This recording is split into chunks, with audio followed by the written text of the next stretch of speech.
chapter 206 berjudul Artefak yang disegel tingkat 2. Pada chapter 19 pernah dijelaskan tentang level keamanan artefak ini ya, mulai dari tingkat 0 sampai dengan tingkat 3. Tingkat 0 berarti amat sangat berbahaya, paling penting dan paling rahasia. Informasinya tidak boleh ditanyakan, disebarluaskan, dijelaskan atau dimata-matai. Menurut aturan gereja Dewi Evernight, artefak ini hanya dapat disegel di ruang bawah tanah katedral suci. Tingkat kekuatannya setara dengan Beyonder Sequence 1 atau Sequence 2. Selanjutnya adalah tingkat 1, ini sangat berbahaya. Artefak ini dapat digunakan dengan cara terbatas. Izin keamanannya terbatas pada uskup, diosesan atau diakon Nighthawks dan pangkat di atasnya. Kekuatannya setara dengan seorang saint atau Beyonder Sequence 3 atau Sequence 4. Selanjutnya adalah tingkat 2 yang artinya berbahaya. Artefak ini dapat digunakan dengan hati-hati dan moderasi. Izin keamanannya mengharuskan seseorang untuk menjadi uskup atau kapten tim Nighthawks dan jabatan di atasnya. Kekuatannya setara dengan Beyonder tingkat menengah yaitu Sequence 5, Sequence 6, atau Sequence 7. Selanjutnya adalah tingkat 3 yang artinya cukup berbahaya. Artefak ini harus digunakan dengan hati-hati. Artefak ini hanya dapat dipakai untuk operasi yang membutuhkan 3 orang atau lebih. Izin keamanannya mengharuskan seseorang untuk menjadi anggota resmi Nighthawks. Kekuatannya setara dengan Beyonder tingkat rendah yaitu Sequence 8 atau Sequence 9. Lalu aturan penamaan artefak yaitu angka pertama adalah tingkat keamanannya, lalu tanda strip, kemudian nomor artefaknya. Misalnya, artefak yang disegel yang dicuri oleh In Zhangwil. Artefak itu bernomor 0 strip 08. 0 adalah tingkat keamanannya dan 08 adalah nomor artefaknya. Nama dari artefak yang dicuri itu belum dijelaskan, tapi menurut Dunsmith artefak itu berupa pena bulu. Pena bulu yang bisa menulis tanpa tinta. Setelah menyerahkan surat ke pengirim pesan Tuan Azik, Klein bergegas ke gerbang Canis untuk mengambil artefak yang sesuai dengan perintah Kapten Dunsmith. Menurut Klein, artefak yang disegel tingkat 3 tidak akan terlalu berefek pada bayi dalam kandungan Magos. Jadi, ia memutuskan untuk mengambil artefak disegel tingkat 2. Nighthawksingen tidak memiliki artefak disegel tingkat 1 dan hanya memiliki 3 artefak tingkat 2. Awalnya itu adalah rahasia yang tidak boleh diketahui oleh Klein, tetapi karena situasi yang mendesak ini, Dun menggunakan klausul darurat dan memberitahu Klein saat memberi perintah untuk mengambil artefak tadi. Dunsmith tidak dapat membawa artefak disegel bersama dengan Abu Saint Helena yang dibawanya saat ini. Artefak disegel tingkat 2 yang berada di gerbang Canis yaitu artefak nomor 2-030, artefak nomor 2-078, dan artefak 2-105. Artefak 2-030 yang bernama Inexhaustible Poison atau bahasa Indonesianya adalah racun yang tak pernah habis. Artefak ini berupa cangkir perak yang berisi cairan sejernih kristal. Cairan di dalamnya adalah racun. Para peneliti di Katedral Suci menduga kalau racun ini bisa membunuh Beyonder Sequence tinggi, namun harus meminumnya terlebih dahulu. Artefak ini akan selalu menggoda orang di sekitarnya untuk meminumnya. Beyonder Sequence tinggi mungkin akan bisa lolos dari godaan untuk meminumnya itu. Orang yang ingin menggunakan artefak ini harus sangat fokus agar tidak tergoda untuk meminumnya. Setelah orang yang meminum racun ini meninggal, racun akan merembes keluar melalui pori-pori tubuh dan terkumpul kembali. Volumenya akan sama seperti sebelum korban meminumnya, tidak berkurang sedikit pun. Artefak selanjutnya adalah nomor 2-078, Door of Death atau bahasa Indonesianya adalah pintu kematian. Tampilannya seperti pintu kayu biasa, artefak ini bisa berubah dan menyamar menjadi pintu yang sudah ada di suatu tempat atau ruangan. Segala makhluk hidup yang melewati pintu ini akan mati seketika. Belum pernah ada Beyonder tingkat tinggi yang berpartisipasi dalam uji coba pada artefak ini. Artefak selanjutnya adalah 2-105 Blood Vessel Thief atau pencuri pembuluh darah. Bentuknya seperti pembuluh darah yang tebal dan kaku. Ciri terpenting dari artefak ini adalah bahwa orang yang memakainya akan memiliki kesempatan untuk mencuri kemampuan dari target dalam jarak tertentu. Bahkan Beyonder tingkat tinggi pun bisa kehilangan kemampuannya, tetapi kemungkinannya kecil.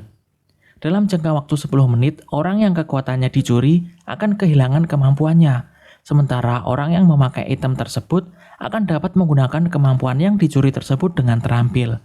Setelah 10 menit, kemampuan tersebut akan hilang. Dan orang yang kehilangan kemampuannya perlu menunggu beberapa hari untuk pulih.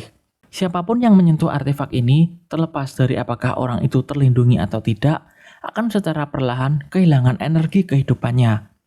Awalnya, dampaknya tidak akan terlihat jelas, tetapi jika seseorang tidak memutuskan kontak dengan artefak ini, efeknya akan terlihat setengah jam kemudian.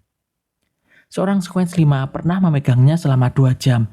Dia berubah dari seorang pria kekar berusia 30-an menjadi seorang pria tua bangka bungkuk yang memiliki kulit yang kendur, rambutnya jadi putih tipis, dan giginya jadi ompong. Dari ketiga artefak itu, Clint memutuskan untuk mengambil artefak yang disegel nomor 2-105 Blood Vessel Thief atau pencuri pembuluh darah. Clint tak keberatan dengan efek samping dari artefak itu karena ia tak berencana menggunakan artefak itu sendiri. Ia berencana memberikannya pada Leonard karena ia sudah memiliki Charm Flaring Sun atau matahari yang berkobar. Clint bergumam dalam hati, "Wahai penyair muda, waktunya bagimu untuk menunjukkan rahasia tersembunyimu," kata Clint dalam hati. Sesampainya di gerbang Canis, Clint segera masuk ke ruang jaga untuk meminta Sekatorn yang sedang berjaga di sana mengambilkan artefak itu. Karena Clint tidak sedang berjaga, Clint harus membawa surat pengantar dari Don Smith untuk mengambil artefak itu sendiri. Sedangkan Don Smith sedang repot saat ini, jadi ia tak bisa membuatkan surat. Lalu setelah beberapa menit, Seka keluar dari gerbang Canis, dan di tangan kirinya ia memegang pembuluh darah tebal, berlumuran darah, dan berwarna pucat. Clint mengulurkan tangannya untuk mengambilnya, dan ia segera merasakan aliran listrik samar mengalir di tubuhnya. Clint segera naik ke atas, ia berlari menuju ke ruang istirahat dan melihat Don Smith berada di sana. "Kapten, aku memilih artefak disegel nomor 2-105.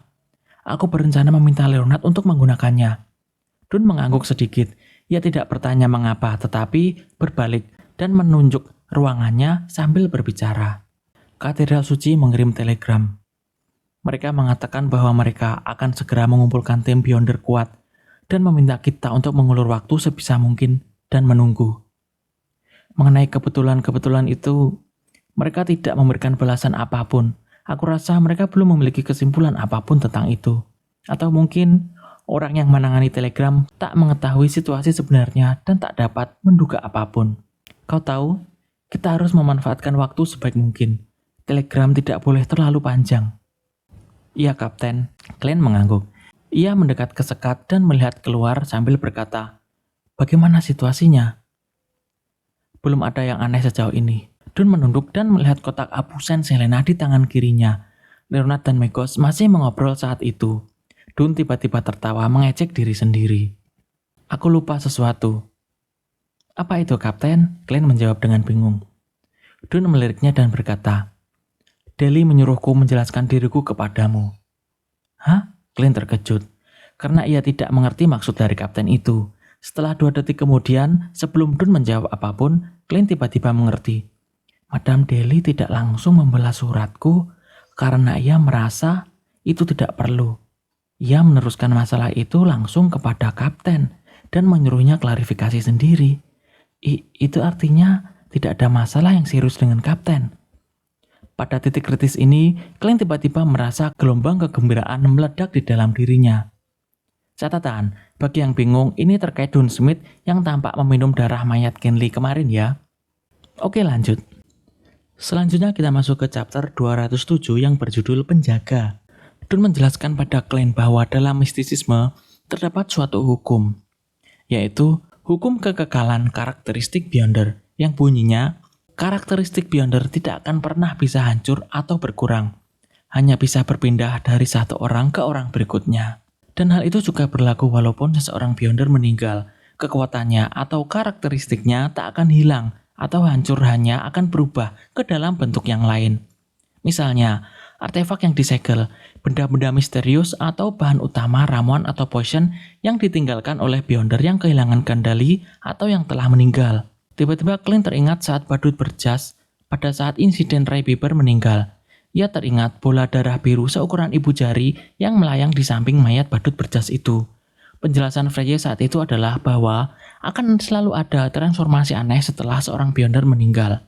Don melanjutkan, namun ada yang membedakan antara Beyonder yang meninggal karena kehilangan kendali dan tidak. Beyonder yang meninggal dan tidak hilang kendali Maka sisa-sisa tubuh mereka sama dengan potion atau ramuan sequence dari jalur mereka sebelum mereka meninggal. Hanya berkurang beberapa bahan pelengkap saja. Sedangkan Beyonder yang hilang kendali dan meninggal, tubuhnya hanya akan meninggalkan satu benda atau item tertentu yang memiliki kekuatan misterius. Clint bergumam dalam hati, setara dengan ramuan. Kegelapan tak berujung di pikiran Clint tercerahkan dalam sekejap. Ia tiba-tiba memahami banyak hal, menemukan alasan mengapa jalur sequence dari Beyonder tidak akan terputus meskipun makhluk yang digunakan sebagai bahan utama sudah langka atau punah. Selain menggunakan bahan pengganti, seseorang juga bisa menggunakan sisa-sisa tubuh Beyonder sebagai bahan ramuan. Clint bergumam dalam hati lagi. Jadi, itu alasan mengapa para petinggi gereja Dewi Evernet atau gereja lainnya hanya memberikan ramuan yang sudah jadi di tingkat sequence Beyonder yang tinggi. Dan alasan yang lain mungkin adalah untuk mencegah formula tersebut terungkap kepada orang-orang yang mahir dalam ritual ramalan atau mediumship. Banyak dugaan terlintas di benak Clint. Kapten Dunn melanjutkan penjelasannya dan menceritakan saat dulu Dunn Smith belum menjadi Kapten Nighthawks. Ia secara tidak sengaja menyadari akan hal ini. Dan setelah diskusi dengan Madame Daly yang saat itu masih baru menjadi Beyonder, Kapten Dunn mengirim laporan ke Katedral Suci dan Katedral Suci pun menyuruh Kapten Dunn untuk merahasiakan hal ini dan memberinya dua pilihan. Pilihan pertama adalah berpura-pura tidak tahu seperti sejumlah besar kapten dan diakon Nighthawks lainnya dan membiarkan Katedral Suci menangani sisa-sisa Beyonder yang meninggal melalui cara yang normal. Pilihan kedua adalah Katedral Suci memberitahu Dunn Smith sebuah ritual sederhana yang unik dan suatu teknik yang berfungsi untuk sementara waktu membuat tubuh Dunn Smith dapat mengkonsumsi dan menyerap karakteristik Beyonder yang ditinggalkan oleh anggota yang meninggal dalam jangka waktu yang terbatas. Ini hanya bisa digunakan untuk sekuens jalur yang sama dan pada tingkat yang setara atau lebih rendah. Hal ini akan memperkuat kekuatan Beyonder Dunn Smith. Walaupun Dunn Smith sekarang sekuens 7, kekuatannya setara dengan sekuens 6. Clint akhirnya mengerti mengapa ia tidak bisa mencari penjelasan yang logis, meskipun sudah berusaha sekuat tenaga. Itu karena ia tidak memiliki semua informasi yang relevan. Setelah melirik Clint, Dunn tersenyum dengan getir. Aku memilih pilihan kedua, bukan karena aku ingin menjadi lebih kuat. Jika aku ingin menjadi lebih kuat, mencerna ramuan atau potion, dan naik sequence yang lebih tinggi adalah pilihan yang terbaik. Clint lalu menjawab, iya Kapten. Menggabungkan karakteristik ramuan dari sequence yang sama akan meningkatkan risiko kehilangan kendali kan? Dunn menggelengkan kepalanya dengan serius. Tidak. Ini adalah sisa-sisa Beyonder normal dan bukan Beyonder yang telah kehilangan kendali. Yah, setelah aku mengetahui metode acting, aku menyadari bahwa hal ini menghambatku mencerna ramuan atau potion. Clint lalu bertanya, lalu mengapa kau masih melakukannya? Dunn memasukkan tangannya ke dalam saku, bermaksud mengeluarkan pipa tembakaunya. Tetapi ternyata ia meninggalkannya di ruangannya. Ia menggelengkan kepalanya dan tersenyum mengejek diri sendiri. Aku hanya mengatakan bahwa menjadi lebih kuat bukanlah alasan mengapa aku menyerap sisa-sisa mereka. Setelah mengatakan itu, Dunn Smith berhenti sejenak. Matanya melirik ke arah cahaya biru lampu gas di seberang tempat ia berdiri. Mereka semua adalah rekan-rekanku. Kami telah melalui banyak hal bersama. Kami telah menghadapi monster dalam kegelapan dan para maniak bersama. Beberapa dari mereka telah menyelamatkanku, dan aku telah menyelamatkan cukup banyak dari mereka. Kami berjalan bersama-sama di malam yang sunyi. Kami bertarung bersama-sama dalam pertempuran yang tak diketahui oleh masyarakat umum. Kami menghadapi bahaya bersama. Kami saling melindungi. Aku benar-benar tidak bisa berpisah dengan mereka. Aku ingat pemuda itu, bernama Hite. Ia menangis saat pertama kali kami pergi dalam misi berbahaya. Aku ingat Adelaide. Dia adalah ayah dari Roseanne. Ia pernah menangkis kutukan jahat yang diarahkan padaku dengan lengannya. Aku ingat wanita itu, Dwayne, dan temperamennya yang sangat hangat, seperti fajar di pagi hari. Ia selalu diam-diam mencatat hal-hal yang kami temui. Aku ingat Kinley, sebagai seorang yang serba bisa, seperti memainkan gitar tujuh senar, bernyanyi, bercerita. Meskipun ia tidak tinggi, ia lebih seperti seorang penyair daripada Leonard.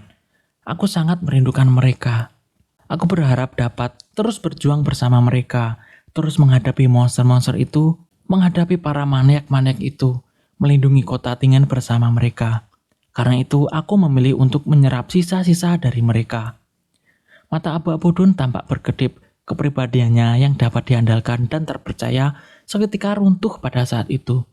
Bibirnya sedikit melengking ke atas. Ia melanjutkan. Mereka masih bersamaku dalam mimpiku. Adelaide suka membaca, dan dia sering membaca di solarium. Dia sering menyuruhku untuk mendisiplinkan Rosen dan membuatnya lebih cepat dewasa. Sampai-sampai Rosen mengeluh tentang aku yang semakin mirip dengan ayahnya dan menjadi takut padaku. Hite adalah orang yang tidak bisa duduk diam dan harus berburu di hutan setiap hari. Dwayne selalu berdiri di dekat jendela kamar tidurnya dan memerhatikan kami mengobrol. Kinley, yang baru bergabung, membuat gitar 7 senarnya sendiri dan bernyanyi sambil memetiknya. Aku sangat merindukan mereka. Kapten, Clint bergumam tanpa sadar. Pandangannya menjadi kabur karena air mata. Ia tak kuasa menahan diri untuk menggosok matanya dan mengumpat dalam hati. Sial, Kapten, kau membuatku menangis. Tapi akhirnya aku mengerti mengapa perkembangan Kapten lambat sekalipun menggunakan metode acting. Clint menghela nafas dengan pelan. Lalu Kapten Dun berkata, sayangnya, Old Neil meninggal setelah kehilangan kendali. Jika tidak, ia pasti akan membawa banyak kebahagiaan bagi kita. Dun mengalihkan pandangannya. Ia menundukkan kepala dan memijat pangkal hidungnya. Beberapa detik kemudian, ia mengangkat kepalanya dan tersenyum getir. Ini keputusan yang egois. Aku tak tahu apa keinginan sebenarnya dari Adelaide, Kinley, dan yang lainnya. Dan karena itu, dengan egois, aku membuat keputusan untuk mereka. Aku benar-benar orang yang egois. Clint lalu menjawab, Tidak, Kapten. Clint menggelengkan kepalanya. Obrolan itu membuat Clint lupa sementara waktu kalau ada hal berbahaya di lobi perusahaan keamanan Blackthorn. Di tempat lain, di sofa, di area resepsionis perusahaan keamanan Blackthorn, Leonard memperhatikan Mekos mencabut-cabut segumpal rambutnya, sementara ekspresinya semakin kaku. Mekos tampak semakin gelisah dan ia terus-menerus mengambil gelas untuk meneguk air. Ia menatap Leonard dengan ekspresi yang tegang. Entah kenapa, tapi tiba-tiba aku merasa sedikit tidak enak badan. Leonard Mitchell hendak menjawab, namun tiba-tiba ia melihat Mekos mencakar wajahnya. Ia mencakar sampai kulitnya terkelupas dan berlumuran darah. Wajahku sedikit gatal. Mekos tersenyum, sedikit malu. Ujung bibirnya melebar hingga ke tulang pipinya, memperlihatkan deretan gigi putih dan gusi merah terang. Sial! Leonard mengumpat dalam hati. Ia merasa situasinya memburuk terlalu cepat. Bibirnya bergetar. Ia memaksakan senyum dan meminta maaf kepada Mekos yang sedang mencakar-cakar wajahnya sendiri. Aku perlu ke kamar mandi sebentar, kata Leonard. Baiklah, nada suara Mekos menjadi lembut. Ia mengusap perutnya dan berkata, anakku sedikit rewel. Leonard tidak menjawab. Ia mempercepat langkahnya dan mendekati sekat. Setelah memasuki koridor, Leonard menatap diam-diam kotak abu di tangan Dun Smith dan menghela nafas dengan kesal. Setelah itu ekspresinya berubah tegas. Kapten, aku khawatir sudah terlambat. Kita harus segera menangani Mekos dan bayinya. Jika tidak, seluruh Tingen akan dalam masalah besar. Ini bukan sesuatu yang bisa dihindari hanya dengan mengevakuasi warga sekitar. Aku tahu kau sudah mengirim telegram untuk meminta bantuan. Dun mengerutkan alisnya dan bertanya, dengan nada yang tidak biasa tegas. Apakah kau yakin situasinya telah memburuk sedemikian rupa? Iya, dalam waktu tidak lebih dari 3 menit. Mekos akan mengalami mutasi dan anaknya akan muncul ke hadapan kita, kata Leonard dengan nada tertentu. Pada saat yang sama, ia melirik pembuluh darah tebal dan besar yang melilit tangan Clint dan berkata, artefak disegel nomor 2-105. Biarkan aku saja yang menggunakannya. Aku bisa memanfaatkan kemampuannya dengan lebih baik. Baiklah, Clint tanpa ragu menyerahkan blood vessel thief atau pencuri pembuluh darah itu kepada Leonard. Itu memang sesuatu yang ingin Clint lakukan sejak awal. Saat itu Dun menarik kerah bajunya dan menepuk-nepuk jaketnya. Ia berbicara dengan nada tegas. Aku akan ke lobi dulu dengan Abu Saint Selena ini. Menyusullah setelah 10 detik. Ingat, menyusullah hanya setelah kau selesai menghitung sampai 10 detik. Kemudian abaikan bagaimanapun keadaanku nanti dan arahkan serangan terkuatmu ke Mekos dan bayinya tanpa membuang-buang waktu. Kapten mengatakan itu. Ia berbalik dan berjalan menuju sekat dengan membawa Abu Saint Helena. "Kapten!" Clint berteriak. Bibirnya kering. "Kapten!" Leonard juga berteriak. Dun berhenti dan menoleh ke belakang. Ia memasang ekspresi lembut saat berkata dengan suara merdunya. "Jangan khawatirkan aku. Aku tidak sendirian. Adelaide, Dwayne, Hite, dan Kinley semuanya berjuang bersamaku. Apapun bahaya yang kuhadapi." Ia berhenti sejenak sebelum berbicara. Mata abu-abunya tampak lembut. "Tidak perlu terlalu gugup. Kita menjaga kota Tingen."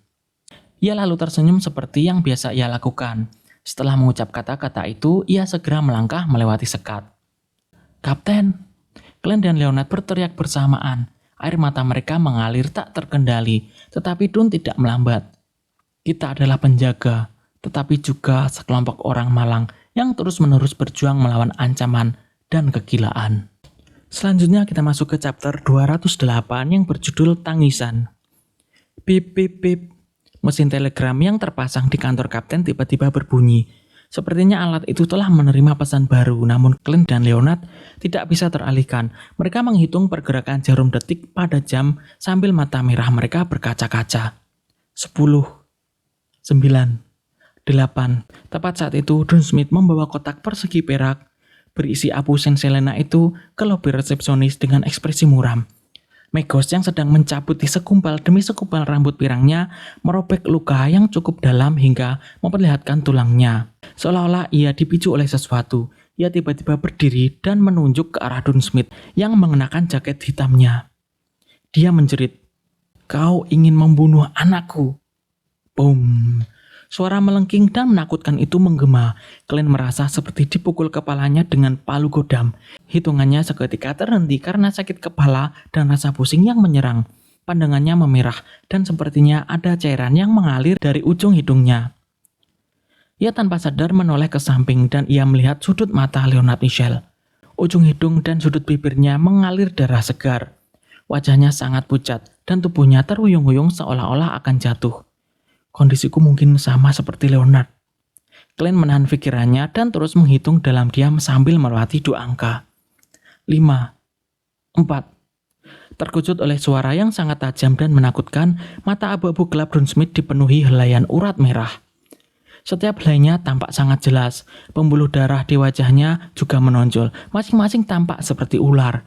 Terdengar suara-suara gemercik saat cairan merah mengalir keluar dari telinga Dun Smith. Meskipun kepalanya terasa sangat pusing, tangan kanannya sulit digerakkan, namun tekadnya yang kuat mendorongnya untuk mempertahankan kotak yang berisi Abu Saint Helena yang dibawanya dan membuka penutupnya. Di dalam kotak itu terdapat kegelapan yang pekat. Di dalam kegelapan itu terdapat pasir halus yang berkilauan. Pemandangan itu sangat indah seperti malam berbintang yang tersimpan di dalam kotak. Sekitarnya tiba-tiba menjadi gelap dan kegelapan menyelimuti seluruh lobi resepsionis. Di udara terdapat benang-benang hitam dingin yang halus yang tidak terhitung jumlahnya melayang. Benang-benang itu menyerbu ke arah Megos dan menjeratnya hampir seketika. Itu bukan seperti jaring laba-laba, tetapi lebih seperti tentakel makhluk tak dikenal. Megos telah mencabut bola mata kanannya. Bola mata itu tergantung pada seutas benang tipis di bawah rongga matanya. Dia menatap Dun Smith dengan penuh kebencian sambil meraung, "Kau harus mati." Beng, Dun terlempar oleh kekuatan tak terbentuk dan terbentur ke dinding di seberangnya. Dinding itu retak dan batu bata terlempar. Ia meludahkan seteguk darah segar ke tanah. Tetapi kedua tangannya masih erat memegang kotak berisi Abu Saint Helena itu. Ia memegang sekuat tenaga dan mencegahnya jatuh ke lantai. Benang-benang hitam, dingin, dan halus yang tak terhitung jumlahnya itu mengencang dan mengikat Megos dengan kuat di tempatnya. Tak peduli seberapapun banyaknya api kutukan yang secara instan dimunculkan oleh Megos atau seberapa banyak cairan berbau belerang yang ia keluarkan dari pori-pori kulitnya, tak satupun dari serangan Megos itu mampu memberikan kerusakan pada benang-benang yang menahannya itu. 3, 2, 1. Clint dan Leonard bergegas keluar dari sekat menuju lobi secara bersamaan. Glenn memegang sepotong emas tipis yang hangat, itu adalah Trump Flaring Sun, dan Leonard memegang Blood Vessel Thief atau pencuri pembuluh darah yang melilit pergelangan tangan kirinya ke arah Megos. Megos yang tidak lagi tampak seperti manusia meronta-ronta ketika daging menonjol keluar dari kedua sisi bahunya. Itu adalah campuran pembuluh darah dan urat hijau, bulat seperti kepala anak kecil. Di atas kedua kepala itu, retakan menyebar dengan cepat dan tampak berubah menjadi sepasang mata. Megos seketika menyadari ada bahaya mendekat. Ia membuka mulutnya, sudut bibirnya robek hingga ke telinganya. Ia akan memberikan kutukan penghujatan kepada setiap musuh yang mencoba menyakiti anaknya. Pada saat itu, Leonard mengepalkan tangan kirinya menjadi tinju dan pergelangan tangannya berputar setengah putaran. Wajah pucatnya berubah menjadi merah padam dan pembuluh darah menonjol seperti sekelompok cacing kecil. Kutukan penghujatan Megos tersangkut di tenggorokannya dan tiba-tiba terhenti. Ia tampak kehilangan kemampuan untuk berbicara dan kemampuan untuk mengucapkan kutukan. Glenn memanfaatkan kesempatan itu dan menggumamkan sebuah kata dengan bahasa Hermes kuno dengan suara berat. Cahaya. Aku menginginkan cahaya dan akan ada cahaya. Tiba-tiba ia merasakan potongan emas tipis yang ia bawa itu menjadi sangat panas. Ia melihatnya memancarkan cahaya yang menyilaukan seolah-olah menjadi matahari murni. Tepat setelah itu, Glenn menyalurkan lebih dari separuh spiritualitas yang dimilikinya ke dalam charm itu dan melempar Trump Flaring Sun itu atau matahari yang berkobar itu ke arah Megos yang sedang terkekang. Lobi resepsionis seketika menjadi transparan saat kegelapan dan kesuraman lenyap secara bersamaan. Benang-benang halus hitam yang menjerat Megos menyusut seolah-olah secara naluriah menghindari sesuatu. Namun sebelum Megos dapat melepaskan diri, Trump Flaring Sun itu sudah berada tepat di depan matanya. Selama pertarungan ini, sebuah lubang telah pecah di langit-langit perusahaan keamanan Blackthorn, dan lubang itu menembus hingga ke atap lantai 3. Langit biru cerah dari sinar matahari yang menyilaukan bersinar secara bersamaan. Potongan emas tipis itu menyatu dengan sinar matahari yang masuk dari atas langit-langit perusahaan keamanan Blackthorn lalu seketika membesar. Dari cahaya bulat menjadi bola dengan api yang tidak terhitung jumlahnya dan berputar mengelilinginya. Suara gemuruh terdengar. Seluruh bangunan berguncang dengan hebat dan jendela-jendela kaca di jalan-jalan terdekat pecah berkeping-keping. Namun kekuatan cahaya berbentuk bola itu memusatkan kekuatannya di intinya tanpa banyak menyebar. Cahaya itu menyelimuti Megos dan begitu menyilaukannya sehingga Glenn, Dun, dan Leonard tidak bisa membuka mata mereka. Glenn menahan air matanya dan melihat dengan matanya yang menyipit. Ia melihat bahwa cahaya itu telah menghilang, tetapi api masih berkobar. Di antara api itu banyak abu hitam bertebangan di udara. Megos dan bayi dalam kandungannya tidak terlihat dimanapun. Begitu juga meja kopi, gelas, koran, dan sofa di area tersebut. Apakah ini sudah berakhir? Apakah kita telah mengalahkan putra dewa jahat sebelum ia turun ke dunia ini dan sekaligus membereskan ibunya? Glenn masih tidak percaya. Pengalamannya bermain video game mengatakan kepadanya bahwa bos terakhir tidak bisa dikalahkan dengan semudah itu. Tiba-tiba ia merasa merinding di sekujur tubuhnya. Naluri clown atau badutnya mengatakan kepadanya bahwa bahaya yang besar sedang mendekat. Tanpa berpikir panjang, Glenn tiba-tiba berguling ke kiri. Tepat saat itu sebuah lengan panjang dengan bilah tulang putih yang sangat tajam membelah tempat itu seolah-olah dari tempat yang tak terduga. Makhluk mengerikan itu memiliki keindahan yang tak biasa dan melayang di udara. Ia sangat cepat dan hampir mustahil untuk menghindari serangannya. Hush, pakaian Glenn di sisi kanan dadanya robek. Kulitnya robek lalu daging sampai beserta tulangnya terbelah menjadi 2. Lukanya begitu dalam hingga ia hampir bisa melihat salah satu paru-parunya. Jika bukan karena merasakan bahaya yang mendekat sebelumnya dan menghindar tepat waktu, tebasan itu akan membelah Glenn menjadi 2. Namun meski begitu, gerakan Glenn melambat. Rasa sakit yang luar biasa memenuhi kepalanya dan mengganggu kesadarannya. Di ujung bilah tulang putih itu, sosok tubuh besar melesat keluar dengan cepat. Jika bukan karena benjolan di perutnya, mungkin tidak akan ada yang tahu kalau itu adalah Megos. Rambut dan gaunnya telah terbakar habis. Kulit dan wajah dan tubuhnya hangus hitam dan mengelupas, serpihan demi serpihan. Hidungnya meleleh, hanya menyisakan 2 lubang hitam kecil. Bola mata tidak terlihat dan ada api putih samar yang seakan menari di rongga matanya yang kosong. Kedua kepala yang muncul dari kedua sisi bahu Megos telah terbakar habis. Lengan kirinya yang putus telah menjadi bilah tulang putih yang dipegangnya, tampak seperti iblis namun suci. Krek. Saat tanah bergetar, Megos mengabaikan Dun dan Leonard, serta benang-benang halus hitam dingin yang licin yang kembali melesat ke arahnya. Ia berteleportasi ke arah Clint yang telah berhenti setelah berguling menjauh. Ia mengarahkan pedang tulang putih itu ke leher Clint, hendak menebasnya. Tiba-tiba ia mendengar suara yang bernada menghujat. Menyerahlah.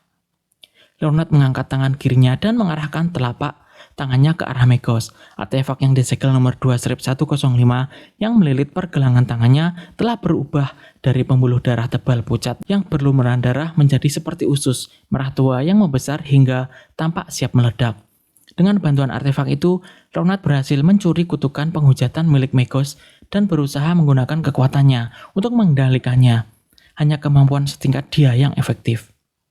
Di bawah pengaruh kutukan penghujatan, Megos membungkukkan pinggangnya dan lututnya terus gemetar. Gerakannya terhenti saat benang-benang hitam di sekitarnya mengelilinginya seolah-olah mereka telah menemukan mangsa yang lezat. Clint juga memanfaatkan kesempatan itu untuk berguling ke arah yang berlawanan, meninggalkan jejak darah merah segar di belakangnya. Namun ia mendapat sedikit keringanan dari rasa sakitnya yang luar biasa dan merogoh sakunya. Ia mengeluarkan Charm Flaring Sun atau matahari yang berkobarnya yang terakhir. Ia memanfaatkan saat Megos diam untuk menghabisinya, saat itu juga dan untuk selamanya. Jika sampai bayi itu lahir maka akan sangat berbahaya. Boom, kepala Megos meledak dengan sendirinya. Kulit dan dagingnya yang hangus berhamburan ke segala arah. Namun tubuhnya yang tanpa kepala itu memanfaatkan kesempatan untuk melepaskan diri dari efek kutukan penghujatan. Boom, tubuh Megos yang hangus berubah menjadi proyektil yang melesat ke arah Leonard. Karena kutukan penghujatan telah berhasil dipatahkan, Leonard untuk sementara waktu membeku di tempat. Pada saat itu, Dun Smith masih memegang erat kotak abu Senselena. Wajahnya pucat pasi dan benang-benang hitam dingin yang tercipta masih belum sepenuhnya menyelimuti Megos. Krek. Megos menghantam Leonard, melemparkannya ke dinding. Dinding itu runtuh akibat benturan. Tulang-tulang Leonard retak dan darahnya menyembur keluar dari mulutnya tanpa henti. Tanpa sempat melawan, Leonard seketika tak sadarkan diri. Megos mengangkat pedang tulang putihnya. Tetapi benang-benang hitam tak terhitung yang keluar dari kotak abu Senselena kembali menyeliputinya, hendak mengikatnya ke tanah. Tanpa sempat memikirkan luka-lukanya, Clint dengan cepat mengeluarkan charm tipis itu. Tepat saat hendak ia melafalkan mantra dengan bahasa Hermes kuno, sesuatu tiba-tiba terdengar di ruangan yang gelap, sunyi namun dalam itu. Itu adalah suara dari tangisan bayi. Selanjutnya kita masuk ke chapter 209 yang berjudul Cahaya. Bayi di dalam perut Megos menangis, menggeliat, ingin lahir ke dunia ini untuk membantu ibunya keluar dari kesulitan. Benang-benang hitam, dingin dan halus itu tampak terkejut karena seolah ditekan oleh kekuatan tak terlihat yang menyebabkan mereka mundur ke belakang. Suara tangisan itu terus berbunyi. Dun dan Clint merasa pusing bersamaan. Mereka merasakan tiba-tiba saluran nafas mereka menyempit dan seketika mencekik mereka. Itu adalah pengaruh dari kekuatan Megos. Cairan merah mengalir dari lubang hidung, mata, dan telinga mereka. Semua kapiler mereka tampak pecah. Jika bukan karena Clint telah mengalami siksaan, mendengar gumaman dan jeritan setiap kali ia menuju ke dunia di atas kabut kelabu, serta Dun yang memegang abu Senselena saat ini, mereka pasti akan pingsan di tempat, seperti Leonard Michel. Tubuh Megos yang tanpa kepala berbalik dan menghadap Clint. Berkat pengalaman Clint, ia berhasil keluar dari pengaruh Megos. Clint segera merasakan kulit kepalanya merinding dan melupakan rasa sakit di dada kanannya. Ia menatap musuhnya menerjang ke arahnya, tidak memberinya waktu untuk mengucapkan mantra, menyalurkan spiritualitasnya, dan mengeluarkan Charm Flaring Sun. Tepat ketika ia hendak menghindari serangan itu, Clint melihat Megos tiba-tiba terhenti. Ia melihat jaket hitam Dun Smith berkibar, dan kapten yang berada di seberangnya menundukkan kepalanya. Ada beberapa benda tebal yang berkedut di punggungnya, seolah-olah itu ular berbisa atau tentakel atau monster. Dun menggunakan kemampuannya sebagai nightmare untuk secara paksa menghalangi gerakan Megos. Bam, bam, bam. Dengan sedikit perlawanan dari Megos, benda-benda tebal seperti tentakel yang menonjol dari punggung Dun Smith meledak bersamaan. Banyak darah berceceran, menutupi setiap sudut ruangan seperti hujan. Dun tidak kecewa dengan hasilnya, karena darah tersebut telah diserap oleh benang-benang hitam yang tercipta dari abu Senselena itu. Mereka telah diserap. Benang-benang dingin, halus, dan seperti tentakel yang tak terhitung jumlahnya itu menjadi mengamuk. Mereka menyerbu Megos dan mengikatnya dengan erat, melilit perutnya yang membuncit dan menggeliat. Ini kesempatan. Clint merasa gugup sekaligus bersemangat. Ia bersiap untuk meneriakkan kata-kata cahaya dalam bahasa Hermes kuno. Namun, suara tangisan bayi terdengar dengan sangat keras. Tangisan bayi itu lebih sering dan tak henti-hentinya kali ini. Benang-benang hitam yang tak terhitung jumlahnya tiba-tiba berhenti, mundur dan bergetar lagi seolah-olah semuanya telah disambar oleh petir. Ekspresi Dun berubah ketika ia menyadari bahwa Megos akan membebaskan diri. Tanpa ragu, ia menarik telapak tangan kanannya, membentuk cakar dan menusukkannya ke dadanya sendiri, dada kirinya. Ia dengan cepat menarik tangan kanannya itu, jari-jarinya lalu menggenggam erat jantung yang berlumuran darah. Itu adalah jantungnya sendiri. Jantung yang masih berdetak dan membawa serta ketenangan malam dan mimpi. Kapten, Clint menyaksikannya tanpa daya saat Dun Smith memasukkan jantungnya itu ke kotak berisi abu Senselena. Penglihatannya dengan cepat kabur. Hush. Tangisan terdengar seperti mimpi buruk larut malam yang bergema.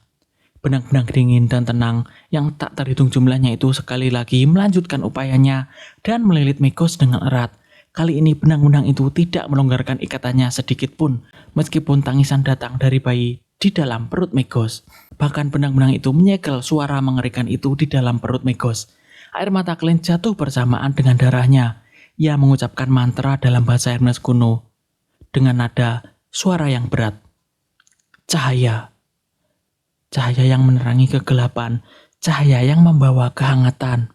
Ia menyalurkan hampir seluruh sisa spiritualitasnya yang tersisa ke dalam potongan emas tipis yang diukir dengan simbol-simbol misterius itu, menyebabkan pikirannya langsung menjadi kosong dan pusing. Setelah mengumpulkan sisa kekuatannya, Clint melemparkan Charm Flaring Sun itu ke arah Megos, yang masih terikat oleh benang-benang hitam yang tak terhitung jumlahnya.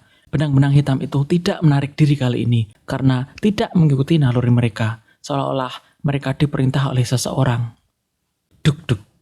Duk-duk, jantung Dun Smith masih segar, masih berdetak di dalam kotak berisi abu Senselena itu. Sinar matahari sekali lagi bersinar masuk dari lubang langit-langit, menembus ketiga lantai, langsung ke perusahaan keamanan Victron seolah-olah itu adalah pilar cahaya yang nyata. Sinar matahari itu dipandu oleh Charm Flaring Sun dan terfokus pada Megos. Sinar matahari menyatu dengan bagian atas monster tanpa kepala itu, lalu meledak seperti matahari. Suara gemuruh pun terdengar. Dalam kemegahan putih yang menyala-nyala, Clint memejamkan matanya. Adegan terakhir ini terukir dalam-dalam di benaknya. Tubuh Megos yang telah hangus itu hancur seketika. Makhluk setengah ilusi yang menakutkan di dalam tubuhnya tidak lagi memiliki dukungan tubuh fisik dan tak dapat menyelesaikan tahap terakhir transformasinya. Ia berubah menjadi bola gas hitam yang mengamuk, lalu larut di tengah cahaya dan api. Suara gemuruh terdengar lagi. Seluruh bangunan terguncang dengan hebat. Kali ini disebabkan oleh energi yang dilepaskan oleh Charm Flaring Sun yang berkobar. Charm itu berbeda dari bom biasa. Kekuatannya terkonsentrasi namun terkendali. Clint berusaha menstabilkan tubuhnya. Ia membuka matanya dan melihat ke depan beberapa detik kemudian. Ia melihat dinding-dinding telah runtuh. Ia melihat lingkaran hangus di tempat Megos sebelumnya berdiri. Anehnya, lantainya sedikit meleleh. Ia melihat plasenta yang terbakar dan berdarah di lantai. Ia melihat Dun Smith berdiri di tempat itu, masih mengenakan jaket hitamnya. Ia melihat jantung di dalam kotak abu Senselena masih berdetak. Namun, detakannya perlahan. Ia melihat Leonard Michel terbaring di sisi seberang. Nasibnya tidak diketahui. Clint yang kelelahan merasa gembira dan merasa bahwa ia masih dapat menggunakan sihir ritual untuk menyelamatkan Kapten. Ia merasa bahwa Megos dan bayinya benar-benar telah tamat. Tidak, lebih tepatnya, bayi tersebut telah kerasukan dan telah diusir roh jahatnya. Pada saat itu, Dun Smith menoleh untuk melihat Clint. Wajah pucatnya memiliki ekspresi hangat dan rileks, dan suaranya masih selembut biasanya. Kita menyelamatkan Tingen. Setelah mengatakan itu, seolah-olah ia kembali ke masa ketika ia berusia 20 tahunan. Ia tidak lagi tampak tegas dan serius saat mengedipkan mata kirinya kepada Clint. Ekspresi Clint membeku. Ia melihat jantung di dalam kotak abu Senselena berhenti berdetak. Jantung itu berubah menjadi bola cahaya yang cemerlang sebelum menyebar ke sekitarnya. Ia melihat sang kapten jatuh ke belakang, lengannya kehilangan kekuatan. Rasanya seperti adegan itu terdiri dari serangkaian lukisan. Tetapi Glenn tidak bisa berbuat apa-apa untuk menghentikannya. Dek, kotak berisi abu Saint Helena itu jatuh ke tanah. Seperti jantung Glenn yang hancur. Duk, duk. Meskipun kotak itu tidak tertutup, kegelapan di dalam kotak menutup lubangnya. Mencegah abu yang berkilauan seperti pasir itu tumpah keluar. Kotak itu berguling ke arah Glenn. Dun Smith jatuh ke lantai yang hancur. Mata abu-abunya yang dalam telah kehilangan semua kilaunya. Ia menatap lubang di langit-langit, sinar matahari menyinari wajahnya. Kapten, penglihatan Glenn kembali kabur. Ia ingin berteriak tetapi kata itu tersangkut di tenggorokannya. Pada saat itu, kotak berisi abu Saint Helena telah berguling ke kaki Glenn yang sedang berdiri. Tiba-tiba Glenn merasakan sakit di dadanya. Pupil matanya menyempit tajam. Kemudian ia membeku di tempat. Ia melihat ke bawah dan melihat telapak tangan yang agak pucat berlumuran darah keluar menembus dada kirinya. Mikos, belum mati? Tidak, ini musuh baru. Dalang di balik layar itu keluar. Apakah aku akan mati di sini? Glenn dengan cepat kehilangan kesadarannya. Matanya hampir kehilangan fokus. Tubuhnya terkulai ke samping. Seseorang telah menusuk dada kirinya dari belakang menembus ke depan. Nafasnya perlahan melambat dan akhirnya ia merasakan telapak tangan itu menarik kembali dengan cepat. Ia melihat sepasang sepatu boot kulit baru dan sebuah tangan yang menjangkau ke bawah. Tangan yang agak pucat. Tangan itu meraih kotak abu Saint Helena. Penglihatan Glenn menjadi gelap dan ia kehilangan kesadaran sepenuhnya. Benda-benda yang terbakar dan hancur berserakan di sekitar perusahaan keamanan Blackthorn yang kini hancur. Tetapi tidak ada suara sama sekali, layaknya sebuah pemakaman. Beberapa menit kemudian tubuh Leonard Michel bergerak. Matanya perlahan terbuka. Ia dengan susah payah menopang dirinya dan mengamati sekitarnya. Ia melihat Dun Smith di tanah. Ia juga melihat Glenn yang matanya terbelalak lebar dengan ekspresi terkejut di wajahnya. Dun dan Glenn sama-sama memiliki luka yang terlihat di sisi kiri dada mereka. Tidak, Leonard mengeluarkan kata-kata itu dari tenggorokannya saat ia terhuyung-huyung maju menuju mayat Glenn yang tidak jauh dari Dun Smith. Ia terus memeriksa mereka berkali-kali di antara keduanya, tetapi yang bisa ia lakukan hanyalah menerima kenyataan yang tak terelakkan ini. Lutut Leonard lemas dan jatuh ke tanah. Mata hijaunya dipenuhi rasa sakit saat air mata mengalir di pipinya. Air mata yang membersihkan darah dan debu di pipinya. Ia menoleh dan mendengarkan sesuatu selama 2 detik. Dan entah apa yang didengarkannya, ia tiba-tiba terjatuh ke depan. Ia meraung marah dan mengepalkan telapak tangannya. Lalu ia memukul lantai dengan sangat keras. Leonard terus menangis saat memukuli lantai.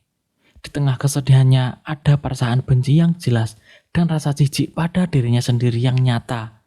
Duk, duk, duk. Leonard mendongak ketika mendengar suara langkah kaki yang terburu-buru dan melihat anggota Mandat Punisher dan Mercenary Hiveman yang baru saja tiba di tempat kejadian melalui pandangannya yang kabur.